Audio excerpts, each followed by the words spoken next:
I used to do everything myself, but as the years went on, it was getting more and more difficult, particularly as I spend so much of my time traveling now. For instance, this time, I've had no time to actually buy clothes. So when I got home from America, I had arranged a meeting with a stylist who came into my apartment with about 10 bags of clothes. And she had just talked to the choreographer, and he talked about the color of the clothes of the dancers. And so she bought me things that she knew would fit in with them. And they were fantastic. It was the best way to shop. I just walked into my bedroom, and they were all laid out. I went, oh, yeah, that one, that one, that one. Oh, look at that. I'll have that jacket. Oh, look at those jeans. It was like that. Keeping fit has always been part of the regime for me. I've dieted the whole of my life, and now I've got a lifestyle in terms of what I eat. It's based on my blood type, and I'm an A positive. The positive negative doesn't really matter. It's whether you're A, O, B, or AB. And this doctor tested foods against the blood type. And so I've got a list of foods that I shouldn't have. You can treat yourself now and then. And then you try and stick 80 or 90% of the time with the food that you should eat. And I think it's helpful. I feel pretty good on it. And it's difficult for me to say that without smirking because I've always felt pretty good. I don't feel very much different. In fact, somebody said to me, what good's it doing you? I said, well, I'll tell you what, you'll have to ask me that on my 150th birthday. Then I can say, look, I got to be 150. But who knows what's going to happen? None of us know, particularly health-wise, what might be around the corner for us. And we've just got to be prepared to deal with it. When and if it arrives. But keeping fit too, I do work out in the gym a bit. I'm never going to be Arnold Schwarzenegger, but I can keep myself toned up. And that comes in handy for when I do calendar shoots and they want me to come out of a swimming pool. So it's been fun to keep fit too. And I would encourage people to, if you're going to diet, if you're really going to stop eating though, dieting, if you're going to lose weight and you want to cut food down, make sure you get a multivitamin tablet or something like that to counteract what you're not getting because you're not eating as much. And I would suggest that's a good thing. And if you get a chance to get some exercise, whether it's power walking or just walking for a while, anything that will keep your blood pumping. I don't know about young.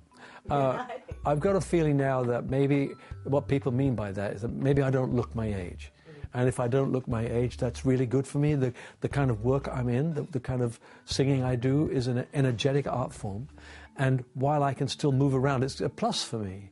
But I've got a feeling that it's more down to genes. My mother, before she died, she had dementia. She didn't have Alzheimer's. Alzheimer's can kill you at 40. No, my mother had dementia, and she was 87 when she died. But before she died and when she was fit, she looked incredibly young, unbelievably young. And my sisters and I think, well, maybe if we're lucky, then we'll have those genes. But there again, she didn't know she was going to get dementia, and I don't know that I won't get dementia. It's just that I think our generation has taken much more interest in keeping fit, much more interest in having the right food, having the right vitamins. And whereas I remember my mother used to call doctors quacks. Sorry, doctors. But, they just didn't trust anybody. And when she went on a diet, she'd spend a month just eating cream crackers and ham. Now, okay, she lost weight, but I don't know. Was there an imbalance that caused her problem in the end? So I'm thinking to myself, at least I have a balanced diet. My doctor said to me, as long as you get enough protein and enough carbohydrates, do what you like. And I do. I eat fish, get my protein. I eat pasta and get my carbohydrates. I felt a pressure when I first became a Christian because suddenly, you realize that you don't realize for a while just how many people know who you are. They don't have to be your fans. They don't have to even like the music that you do. But it suddenly became, when I became a Christian, people were saying, oh, he's the Christian guy. Even people who were critical of my music. And I suddenly thought, wow, there's a lot of people that know me. And then it became a pressure. Because with Christianity, we're supposed to be ambassadors for our faith. Well, I mean, it's too big a mantle, it's too heavy a mantle for an individual to wear. I keep saying to people, I will never be perfect. All we can ever do is see perfection in a character called Jesus and say, if only I could be like that. And then attempt to get, he's up here, and all you've got to do is attempt to get there. Just make the attempt. apparently that's acceptable to God. Perfection is not something he expects from us. So I started to look at it that way and think, and that was where the pressure was, because I know that people were looking at me and trying to find faults, and I'm filled with flaws, filled with them. I'm just not going to share them with everybody. I only want to share the triumphs. They're the only things that can influence people to any goodness. And so if I succeed in being something that I think, well, that was good to do that, I don't mind talking about it. So it was a pressure, and I still feel the mantle is too hard to wear. I mean, there were some funny things happened. For instance, they did a poll on the streets, and they asked people, when you think of Christianity, who do you think of? And they all said Cliff Richard. I mean, how could they not say Jesus? I mean, I beat Jesus and the Pope. And I'm thinking, this is too much for me.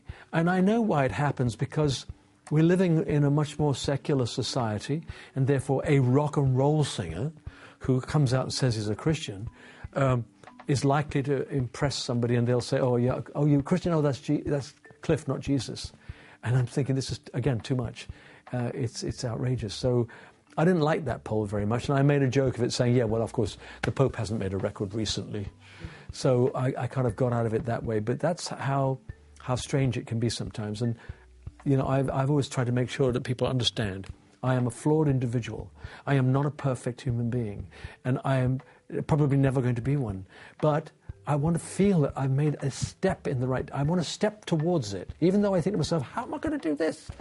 Taking one toe step ahead means you've made a start in the journey. And I don't think God minds... He doesn't want much more than that. He just wants you to want him. And that's it. So that's what I do. That's what I talk about whenever I can. And I've lived my life that way.